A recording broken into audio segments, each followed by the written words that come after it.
엄마 무슨 일이야? 찬바람 부는 밤 우리 가족 창고 한 구석에서 엄마는 야른 이불에 쌓여 떨고 있었는데 엄마한테 급히 달려가는데 몰래 뒤에 나타난 동생의 아내 산드라가 인크레더블 포스로 내 어깨를 잡았다. 밥은 이래서 버는 게 우리 집의 룰이야. 메리의 침대는 항상 여기에 있었어. 후회하는 기미도 없이 불필요하게 간섭하지 말아줄래? 그녀는 악의적으로 웃었고 신체장애가 있는 엄마는 묵묵히 부당한 대우를 견뎌냈다. 이 기이한 상황에 나는 어안이 벙벙했다. 셰릴저는 진지한 아빠와 친절한 엄마 사이에서 태어난 30세에 가까운 평범한 여성입니다. 남동생은 3년 후 대학을 졸업하고 뉴욕 회사에서 근무하며 만족스러운 삶을 살고 있습니다. 미혼 여성 나는 비행기에서 집에 있는 형제와 그의 아내에게 비들지고 있습니다. 집안일로 엄마를 생각하게 되었고 일도 점점 멍해졌습니다. 화상이나 배인 상처 같은 부상 엄마 걱정 직장을 그만두고 집으로 돌아갈까 고민했지만 산드라 아내가 함께 이사하자고 제안했고 우리 둘 다 현지에서 일하기 때문에 함께 사는데 문제가 없을 것입니다. 우리에게 맡기세요. 출장은 원래 산드라랑 엄마가 같이 사는 거겠지. 내 걱정은 무시하고 동생 허드슨은 어렴풋이 웃었다. 결국엔 괜찮을 것 같아. 산드라야. 정말 산드라는 항상 배려심이 깊고 온 가족이 신뢰하는 것 같아서 그녀는 유능한 사람이었던 것 같아. 동생의 후배인 그녀는 신뢰감이 있었습니다. 그녀는 중학교 교직을 관리하면서 집안일을 관리하면서 한 번 아파트에 초대받았을 때 완벽했습니다. 그녀의 완벽함에도 불구하고 그녀는 많은 존경심을 갖고 있는 것처럼 보였습니다. 나에게 있어서 뉴욕에서 열심히 일하는 셰렐은 나의 롤모델이다. 당신은 그녀의 빛나는 말에 기뻐하고 약간 당황하면서 경력을 계속 쌓아야 한다. 나는 솔직히 허드슨이 집에서 믿을 수 있는 유일한 사람이라면 직장을 그만두고 솔직하게 돌아왔을 것이라고 솔직히 생각했다. 내 우물과 비교되기보다는 내 경력을 쌓는 걸 선호한다. 레그는 경비가 많은 형의 아내이고 노처녀라는 소문이 있다. 형이 자주 출장을 떠나는 것이 걱정되었지만 산드라는 엄마와 함께 생활할 수 있을 것 같았다. 엄마는 조금 불안정하다. 지금은 아직 60세 미만이라 관리할 필요가 없어요. 허드슨과 산드라의 말에 안심이 될 거라고 확신해요. 나중에는 그들에게 맡기기로 했어요. 직장에서 큰 프로젝트에 참여하게 되어서 집에 자주 방문할 수도 없었어요. 1년 만에 집에 돌아와서 엄마의 연락도 제대로 못 받았고 다들 잘 지내셨는지 비행기 안에서 설렘이 가득 찼는데 우리 가족은 어떻게 됐는지 몰랐어요. 환영합니다. 추울 텐데 들어와 주세요. 산드라는 언제나처럼 내 코트를 들고 나를 거실로 초대했습니다. 그녀는 너무 세심했고 뭔가 이상한 느낌이 들었습니다. 엄마는 보통 내가 집에 돌아오면 바로 나를 보러 오시곤 했어요. 허드슨이 일하느라 바쁜 걸 걱정하고 있어. 엄마는 자고 있어. 엄마는 사고 이후로 꽤 피곤해져서 최소한 침실에서라도 볼 수 있을 거라 생각했는데 재활원에 갔을 때 산드라가 큰 소리로 소리쳐서 깜짝 놀랐어. 아 미안 그거 왜 셰릴이 진정하세요. 그녀는 빨리 나를 멀리했습니다. 그녀의 반응은 나와 잘 어울리지 않았습니다. 평소 침착한 사람 크리스마스 재활 그것이 사실이라고 하더라도 그녀는 그렇게 소리칠 필요가 없었습니다. 가족과 함께 저녁 스테이크는 어떻습니까? 오늘 밤 모이면 기분이 금세 밝아지고 평소 말투는 안도감을 주네요. 너무 좋은 것 같아요. 혼자 밥 먹는 건 너무 밋밋해요. 집에 오셔서 좀 편히 쉬세요. 감사합니다. 나중에 다 같이 먹으려고 유명한 기념품 사서 캐러멜 건네줬어요. 그녀는 샌드위치를 흔쾌히 받아들였고 우리는 함께 저녁 식사를 준비하기 시작했고 대화를 나누기 시작했는데 벌써 오후 7시가 지났습니다. 엄마가 아직 돌아오지 않으셨다는 걸 알았을 때 재활이 이렇게 오래 걸리나요? 아 조금 전에 전화하셨어요. 곧 돌아올 거예요. 정말 어쩌면 제가 데리러 가서 놀라게 해야 할 것 같아요. 제가 열심히 입구로 향하는 동안 산드라는 내 손목을 너무 꽉 잡았습니다. 아프다 괜찮아 교통은 재활원에서 알아서 할 테니까 그냥 집에서 기다리면 되지. 첼밖은 너무 추워. 산드라의 표정은 미소였지만 그녀의 말에는 숨이 막힐 만큼 거부할 수 없는 힘이 있었다. 그녀가 내 등을 꿰뚫는 시선을 느끼며 억지 미소를 지으며 준비로 돌아왔다. 그녀의 은밀한 행동이 불안에 휩싸여 지켜보는 것 같았다.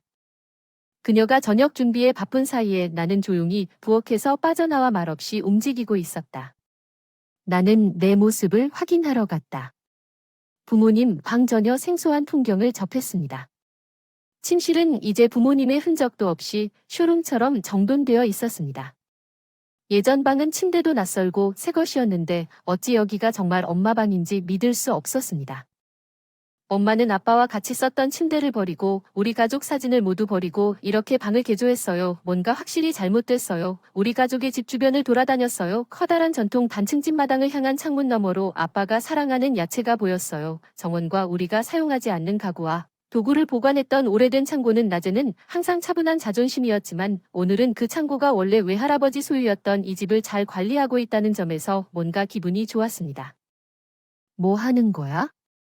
산드라의 외침이 놀라서 돌아보니 헐떡이는 그녀가 나를 노려봤다. 갑자기 사라져서 널 찾고 있었는데 미안. 그냥 정원이 눈으로 덮여 너무 아름다워서 참을 수 없었어. 그러지 않으려고 핑계를 댔다. 다음번에는 그녀에게 무슨 일이라도 의심하게 해주세요. 이 큰 집에서 당신을 찾기 어렵다고 알려주세요. 그녀의 미소는 내 등골을 서늘하게 만들었고 나는 한 발 뒤로 물러났습니다. 메리의 등 그녀는 부엌에 있습니다. 가자. 잠깐. 그녀가 언제 돌아왔나요? 나는 또 불안했습니다. 낡은 블록담이 틈이 있는 우리 집은 엄마가 재활원에서 내려왔더라면 이때 자동차 헤드라이트 불빛이 들어올 텐데 그런 모습은 보이지 않고 의심이 커져 거실로 돌아왔다. 가는 길에 창고 앞에 감춰질 뻔한 엄마의 신발이 줄지어 있는 것을 놓칠 수 없었던 순간 엄마의 삶의 가혹한 현실을 배우려던 참이었다. 스테이크를 먹자. 준비가 다 됐다. 산드라가 접시를 건네며 격려해주더라. 먹는데 엄마는 어디에도 없고 선물도 없고 엄마 어디 있냐고 물었더니 걱정하지 말고 먼저 먹자. 엄마가 정말 엄마 없이는 시작할 수 없는 특별한 식사라고 했나? 한숨을 쉬며 그녀는 부엌에 있다고 말했다. 왜 메리는 부엌에서 식사를 하는가? 나는 얼어붙었고 그녀의 말을 즉시 이해할 수 없었다. 그녀의 무심한 선언에 믿을 수 없을 만큼 놀랐다. 나는 아까 보았던 침실과 신발을 떠올리고 부엌으로 달려갔다. 엄마는 계속할 수가 없어서 그냥 거기 서 있었어요. 셰릴은 됐어요. 산드라가 부엌에 나타나서 방해했어요. 엄마는 불편하게 아래를 내려다보았어요. 맛있는 고기가 있어요. 자 먹자. 그녀가 나를 식사 테이블 쪽으로 끌어당기려고 했지만 나는 손을 뿌리치고 노려보았습니다. 무슨 일이야? 무슨 소리야? 그 사람은 나를 악마 같은 순진한 표정으로 쳐다봤어. 그 사람의 명백한 거짓말이 나를 화나게 만들었어. 거짓말하지 마. 왜 엄마는 부엌에서 밥을 먹고 서서 그렇게 보잘것없는 식사를 하는 거야. 그게 그 사람의 일부야. 재활은 아무렇지 않은 듯 웃으며 말하더군요. 저는 그 끔찍한 행동에 경악했습니다. 메리는 대부분의 시간을 누워있거나 앉아있기 때문에 식사 시간에 서서 힘을 키워주길 바라는 건강식 메뉴 아닌가요? 그녀는 식사와 그 설정이 재활의 일부라고 확신할 것이라고 생각합니다. 화 터질 뻔했어요. 엄마가 고맙다고 했어요. 고맙습니다. 제가 그 제안을 받아들일게요. 엄마 눈앞에 믿을 수 없는 장면에 말문이 막혔어요. 걱정하지 마세요. 셰리러서 먹어. 엄마가 살살 등을 밀어준 건 정상이에요. 여기서 식사를 하려니 평범하다. 엄마와 산드라의 이상한 관계에 말문이 막혔다. 메리가 동의한다. 가자. 산드라는 엄마에게 더 큰 문제가 생길까봐 나를 거실로 안내한다고 깊은 생각에 빠졌다. 힘내서 오늘의 특별식을 즐기자. 앵거스 비프 스테이크. 산드라가 고기를 맛본다고 해서 저녁 식사 후 부엌에 있는 엄마 생각에 식사를 즐길 수가 없었다. 서둘러 목욕을 마치고 청소를 하겠다고 제안하고 추워지기 전에 목욕하라고 재촉하고 그러면 응알게 엄마가 화장실로 향했을 때 엄마를 다시 찾기 시작했어요. 엄마는 어디 계세요? 허드슨은 엄마가 어떤 삶을 살고 있는지 알고 있어요. 그에게 연락을 시도했지만 휴대폰이 신호를 잡을 수 없었어요. 여기선 연결이 힘들어요. 만약 그가 모른다면 나는 그에게 알려야 했고 그가 아무것도 하지 않았다면 나는 더 이상 산드라와 엄마를 혼자 둘 수 없었다.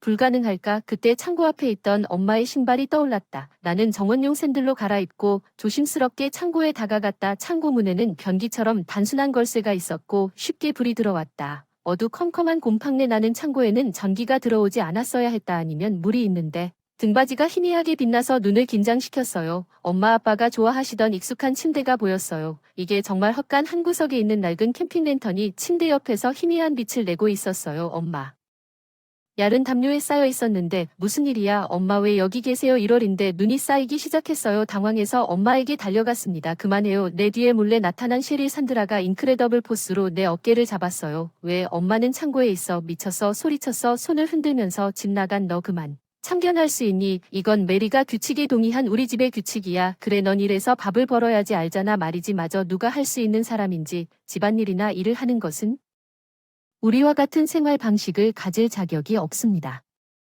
샌드러가 나를 조롱하면서 이렇게 말했기 때문에 셰렐은 걱정하지 마세요. 단지 그녀의 무심한 태도와 능글맞은 웃음이 나를 완전히 당황하게 만들었을 뿐이에요. 엄마는 그럴 수 있어요.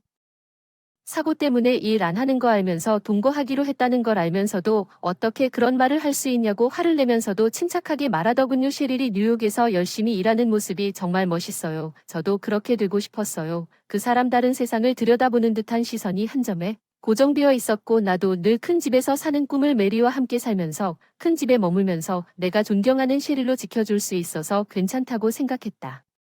먼 시선은 무서웠어요. 기본적으로 그녀는 허드슨과 결혼했고 그녀의 꿈을 이루기 위해 메리와 함께 살았습니다. 내가 존경하는 셰렌의 이미지를 망치고 싶지 않습니다. 게다가 메리는 자신의 이상과 규칙을 받아들이지 않는 사람들을 제외한 다른 사람들에게 부과하는 이러한 규칙에 동의합니다. 다행인지 불행인지 그녀는 나를 존경하는 것 같았고 내가 잘 처리하면 엄마를 데리고 갈 수 있을지도 모르지만 내 동생의 존경받는 아내가 될 것이다. 내가 그녀를 적대시하면 우리 가족은 지역사회에서 소외된 사람이 될 수도 있고 그러면 엄마는 그녀가 애착을 갖고 있는 이곳으로 다시 돌아오지 못할 수도 있습니다. 나는 머리를 극적였어요. 당신 말이 맞아요. 내가 떠난 이후로 일이 어떻게 운영되는지 지시해서는 안 되지만 우리는 가족 그러니까 잠시만 혼자 이야기하자. 내일 뉴욕으로 돌아가야 하는데 그녀가 나를 이겼다고 생각하고 그녀는 그것이 셰렌의 소원이므로 마음을 누그러뜨렸습니다. 엄마는 다시 한번 감사하다고 말했습니다. 추위 때문에 엄마의 입술이 파랗게 질려 있었기 때문에 나는 그렇게 해야 했습니다. 일단 객실로 달려가고 싶은 충동을 참으세요. 엄마가 가장 먼저 말을 하더군요. 바닥에서 자겠습니다. 당신이 침대를 차지하세요.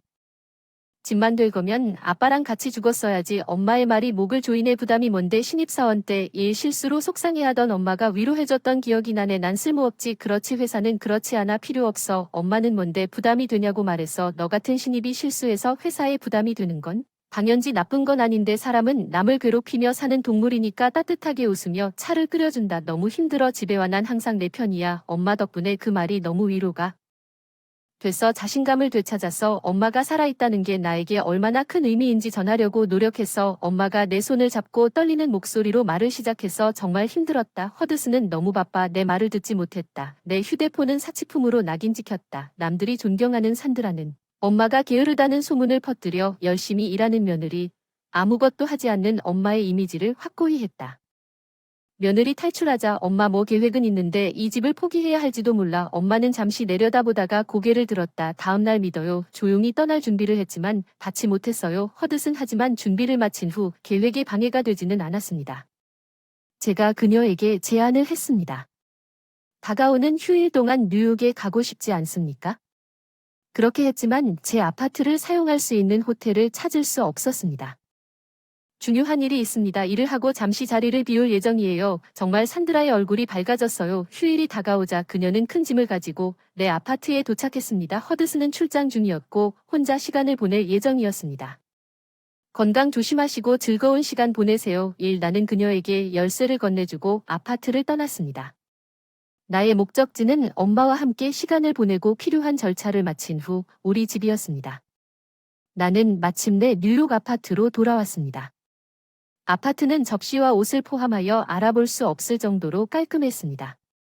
나는 이것을 예상했습니다.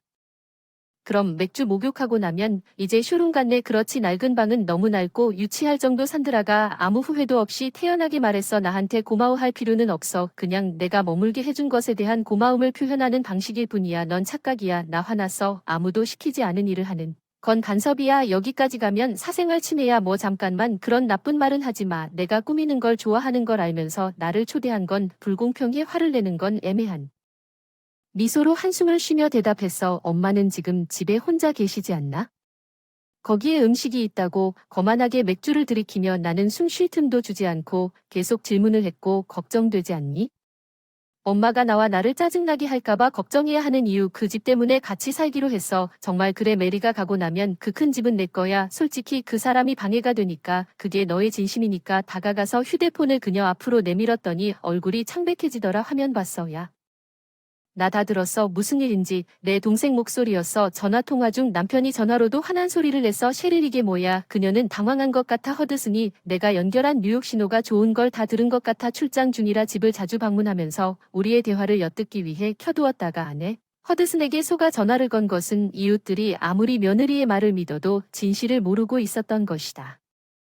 그녀의 진짜 아이들은 더 이상 속일 수 없습니다. 그는 전화를 끊은 후 전화 반대편에서 화가 나서 그녀에게 소리쳤습니다. 나는 허드슨이 이혼을 고려하고 있다고 말했습니다. 당신 둘은 이것을 해결해야 합니다. 그녀는 당신이 집에 돌아오지 않은 것은 당신 잘못이라고 나를 비난했습니다. 집에서 메리를 방해하지 않았다면 이런 일은 일어나지 않았을 것입니다. 분노한 샌드러는 곧 물건을 던지기 시작했습니다. 소동의 경보를 울렸을 때 사이렌 소리가 다가오고 이웃이 경찰에 신고했을 수도 있습니다. 샌드러는 창백한 얼굴로 거기 서 있는 경찰관들에게 둘러싸여 있었습니다.